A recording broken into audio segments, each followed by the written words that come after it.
couple of words about Reverend Robin, because when I first started coming to Unity back at the Grange, back in the day, she was one of those, yeah, remember the Grange? Can you imagine we were in that place after this now? She was one of those presences, one of those faces that just I could turn to when I was nervous. I was starting to host and did a talk, and I know I could always turn and look at Robin and just feel that warmth coming off of her. That presence that just warms you up. And she's been ordained since 2001, right? Since Hal and the Space Odyssey and all that stuff. 2001, she's been an ordained minister, and her presence here at Unity has been hugely felt in all the years, and she finds her joy in connecting with animals and people and serving as our head of our prayer chaplain team and doing counseling and so many things. So I'd like to welcome Reverend Robin.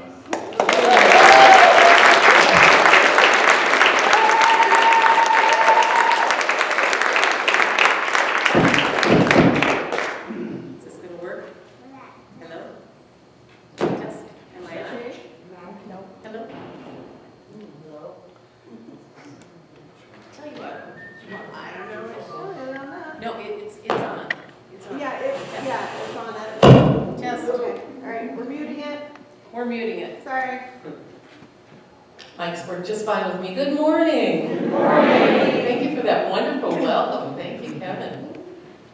And don't let me forget to talk about this note. We'll get to that. You know what I love about Central Oregon? We really know how to worship God. I mean, seriously. We go out and we look at the mountains and we hike and we ski and we bicycle ride, and personally I ride my horse. We have so many ways to worship the cathedral of nature, don't we? And isn't it easy to see God in nature?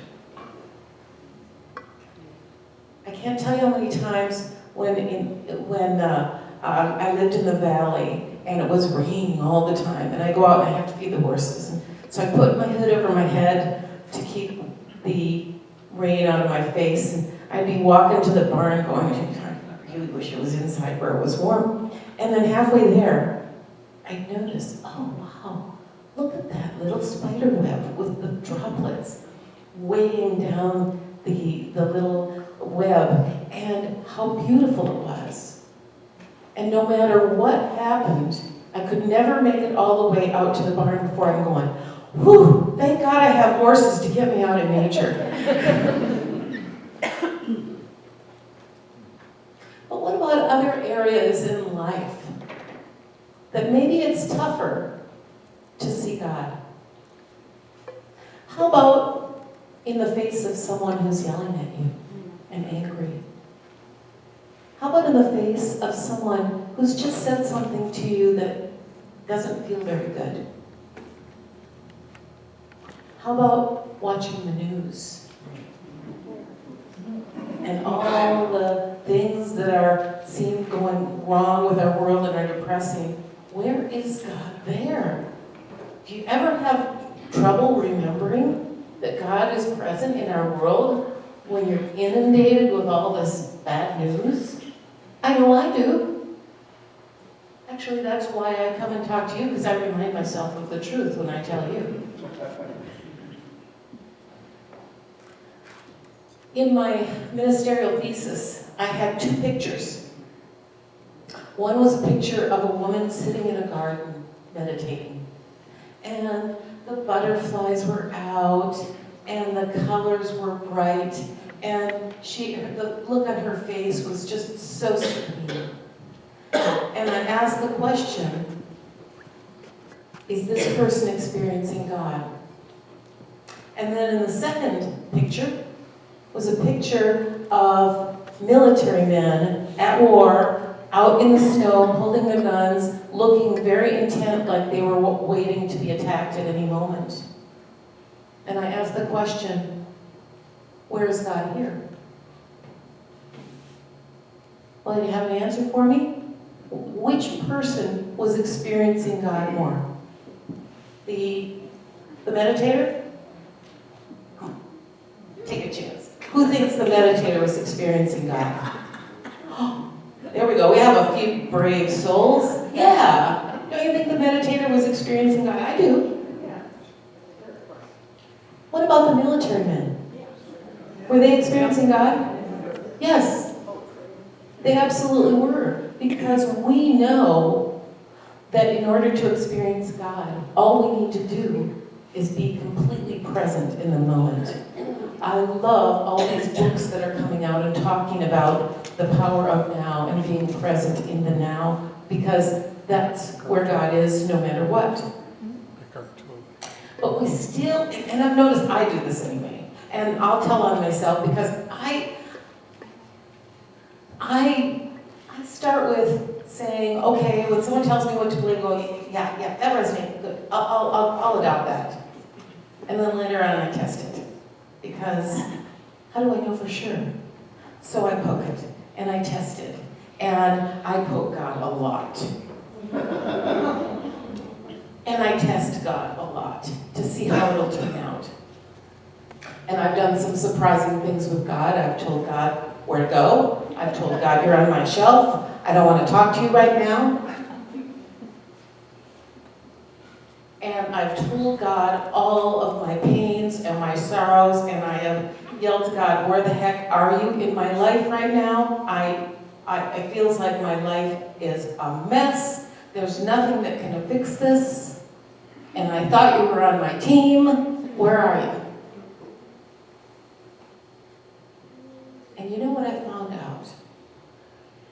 That when I talk to God like that, do you know what happens? Got any guesses? I actually, when I first did this, I told God, you're on the shelf, I don't know what's going on. I was actually in ministerial school. I said, I don't know what's going on with you. All this stuff is happening that I don't like. So right now I'm putting you on the shelf. And it took me 2 weeks to read my body language. I was walking like this. And it took me 2 weeks to notice that and say, okay, shoulders, what's this about? And I recognized that I was waiting to be struck by lightning for daring to talk to God that way. That is how insidious our beliefs are from our culture. That we have to be a certain way in the presence of God. So when I looked at my shoulders, I went, oh wow, I'm believing this. Well, what is the truth? And do you know what the answer came through loud and clear? Is God says, talk to me, all of it, everything, good, bad, everything in between, because we are in this together.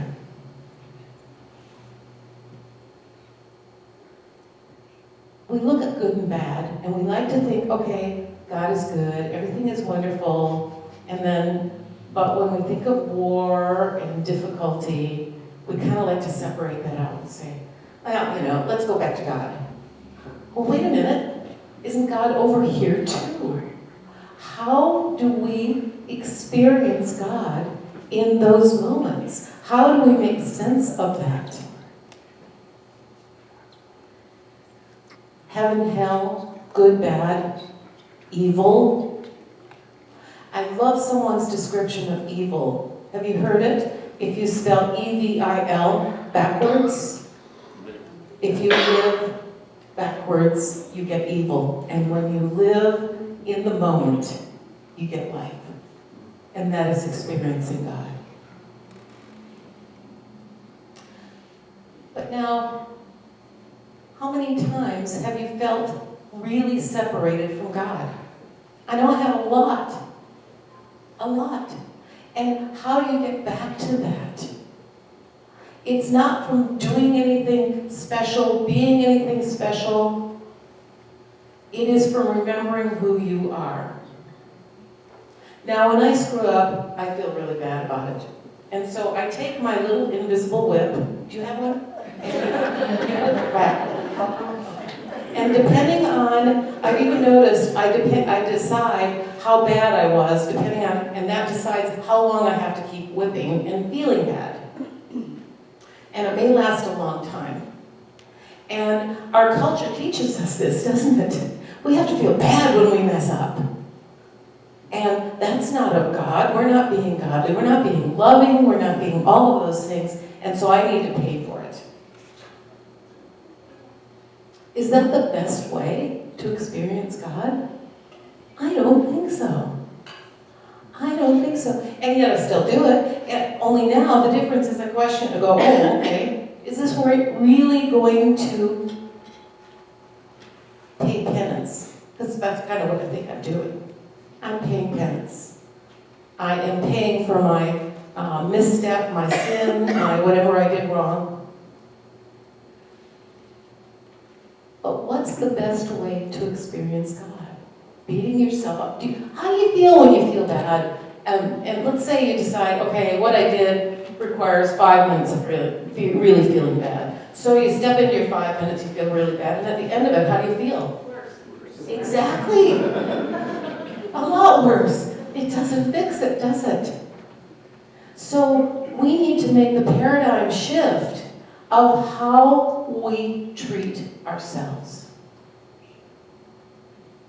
When I mess up, and when I remember and catch myself, because even though I've known this for a while, boy, it's a stumbly, bumbly road to be good at it. And catch myself and say, from which place am I going to not only experience God, but express God and get back on track where I want to be? And that's from a place of joy. That's from a place of knowing that I'm in the human condition. And you know what? It's okay. You know how I know that? Because God put me here. Must be okay, right? We are all in this together. Now, how many times in a day do you make a mistake? Some days, Kevin says twice. I like that. Very good. Some days I can't even count. And some days seem pretty good. But how do you feel about yourself when you make those mistakes? And that's what needs to change in order to experience God no matter where we are. Now, I don't believe that after you die, heaven and hell is real estate that we go to. Why wait that long? God says we can go there now. When I'm experiencing the magnificence of God, I'm in heaven, right here and now. How about you? But when I'm thinking it's far away, and I'm just a screw-up, and there's no hope for me, that's absolutely hell right here on this planet. And from that place of hell, I can't clean up my act very well, even though that's what our society teaches we should do. It's the very cornerstone of how we handle things. When you're bad, you have to be punished. And now your punishment's over, okay, maybe you can join the group again, but we're going to keep an eye on you. Well, that's what we do to ourselves, isn't it? Think about that. And who's the most important person on the planet to show love to? Yourself. See, we all know that answer. And how much do you practice it? So this is not about guilt and bad, because, boy, we can all dump guilt on each other. We're good at it. Society has taught us well. It is about remembering the truth. The truth that the more we celebrate each other, the more we remember who we are, is this beautiful creation of this one power, this one beautiful energy that is all good. Now, my saddest news is to say God doesn't fear pain, discomfort, death. That's not a problem with God, is it? It's all part of our existence, and we want to avoid that part. But God says, no, it's okay, you get through it. And we do, don't we? Because we are eternal spirits. We weren't created when we were born here. We were spirits, and boy, we can't possibly describe what it was like from this existence, but we didn't get created when we came in here, and we don't die when we leave. We're like our little crabs that grow past the size of our shell, and we just kick the shell off and move on, and someone else might even move, yes, hermit crabs. And another animal might even use that shell when the crab is done. That's what we do. But we get so caught up in the drama of life that we think death is bad. Death is a part of life. First, there's birth. We love to consider birth and babies and puppies and new little flowers. But death is beautiful too. Death reminds us that we are in a beautiful process, and we can sleep through it, or we can make the most of every moment and experience every part of it.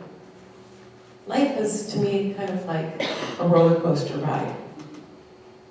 You buy your ticket, all excited, go climb in the car, the little bar slams shut on you, and now you go, uh-oh, do I really want to be here? But now I'm stuck.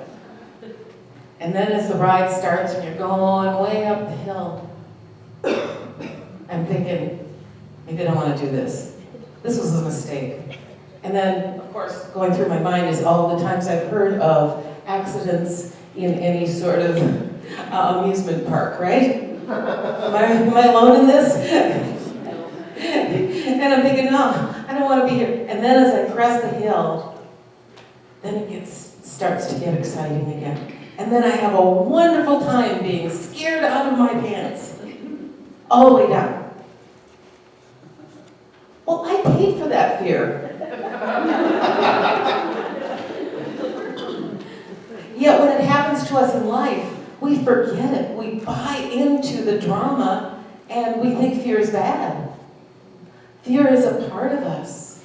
If we embrace that too, we can notice, like these military men who are waiting to be attacked. How present do you suppose they were? I'll bet you they noticed every tiny little sound. Every tiny little movement around them. They were so present. So we can find God everywhere we look if we take the opportunity and step out to look, to know that God is in everything. Now, when we said goodbye to Reverend Jane, I passed out paper for all of you to write love notes to her, and many people did. And then Megan had the great idea, well, some people didn't get a chance to write love notes to Jane, so let's leave more paper out. So last week we announced there's more paper there and a basket. If you want to write Jane a love note, I'll make sure she gets it. Then Sylvia grabbed one of those sheets and she wrote me a love note. And I'm like, this is so great. And so, thank you, Sylvia. So that's why I brought this up. We're so quick to notice when things are going wrong and when people are doing it wrong. How about if we're quicker to notice and let them know when it's going right? When there's something about them that you are loving, admiring, and want to let them know. We need to write more love notes in this world to each other. So there's paper right outside the store with a basket that says love notes for Jane. But feel free to write a love note to anyone and give it to them. We need these things. We get reminded over and over where we messed up and where we're not hanging in there and doing what people think we should do. Let's cheer for each other a little bit more and help each other remember the truth that we know to be true, that God is everywhere. God has created all of us. God has created every single circumstance, even war. Because God knows how it's going to turn out. It's going to be okay. And when we remember that, how do you feel?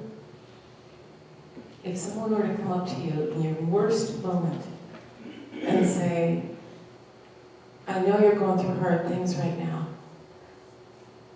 but I just want you to know it's going to be okay. And I don't know what that will look like, because God's way more creative than me, but I know it will be okay. Wouldn't that be a nice thing to remember? I see God as a diamond with limitless facets. And so God shows up in limitless ways in our society. And when I look at these stained glass windows, it's so beautiful to see God in that. And then when I step in the dog poop and I go, ooh, we like to think God isn't there, but yes, God is there too. Just think how we worry if that dog quit doing that. As a horse owner, I can tell you, I count. So there is God everywhere. And I forget just as much as everyone else, which is one of the reasons I come to church. Because we remind each other, we're on each other's team. We help remember the richness and the beauty of life. Because when we're in the mire, boy, it's really, really hard to remember that. And yet, sometimes the mire helps me remember the best. I remember I broke my wrist and I was sitting in ER waiting, and it's going to be a while, before they get to me. Now, they get me in my little cubicle, I'm sitting there waiting, but I know that it's going to be a long time before they do anything with me, and I'm going to just sit here in pain and I know that. And the interesting thing was how I felt. I wasn't feeling angry that they were taking so long. I wasn't even in a hurry. They came in. I just noticed that I was grateful for everything. Because here I was in a perfectly clean and shiny ER. I knew they were going to get to me. And I couldn't help but think, 150 years ago, you broke your wrist, you kind of tied it up and moved on. And you couldn't even finish, you still had to do your chores, because no one was there to do them for you. And I noticed I got really grateful. How fun to be grateful all the time. Isn't it great when you remember that? So our job is to see and embrace God everywhere we look. And in the tough stuff, our job is to remember that God is in the middle of this too. Count on it. God is in the middle. And yeah, God doesn't fear the pain that we go through or the discomfort. But God says, I got you in my arms. And if you're willing to pay attention, you will experience me. Now, one of my favorite ways to experience God when I'm going through tough stuff is I have two methods. And these are when you're on the go. First, I pull out my hand. We've all got a hand, right? So I always take my hand with me. It's always available. And I look at my hand. And I notice the little marks there from living. I've got some old scars. The callus from where my ring hangs out. The little whorls and from the fingerprint.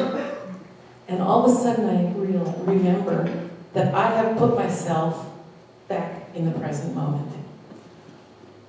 Because when I am inspecting something, whether it's my hand or a flower or the clouds in the sky, that's being present. And when I'm uncomfortable and I'm in anxiety, anxiety is worrying about the future, right? We all know this, and yet we do it anyway. When I'm anxious about the future, then I go to my leg, and I poke my leg.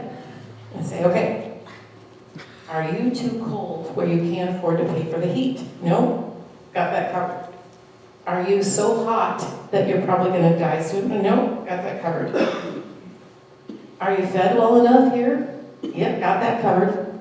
Oh, I must be okay. And that helps me go back to the present moment and quit worrying about the future. Now, I'll be honest with you, 2 minutes later I might forget and worry again. And I might have to poke again. But my joy would be, at the end of the day, if I had actually had bruises for me, reminding myself over and over and over. That would be a good thing. So let's all remember that God is everywhere, in everyone. We know this. Let's celebrate it, and let's help each other remember. I loved hearing the success stories about the everyone helping out in the church community. Let's remember that wherever we go, and you see the angry checker at the store who's frustrated and all that, and remember that's God too. Let's take this everywhere we go, because God and prayer are like perfume. You can't pass it out without getting a little on yourself. So let's expand the joy of remembering our wonderful God. And see how many people you can pass the perfume on to in the process. Namaste.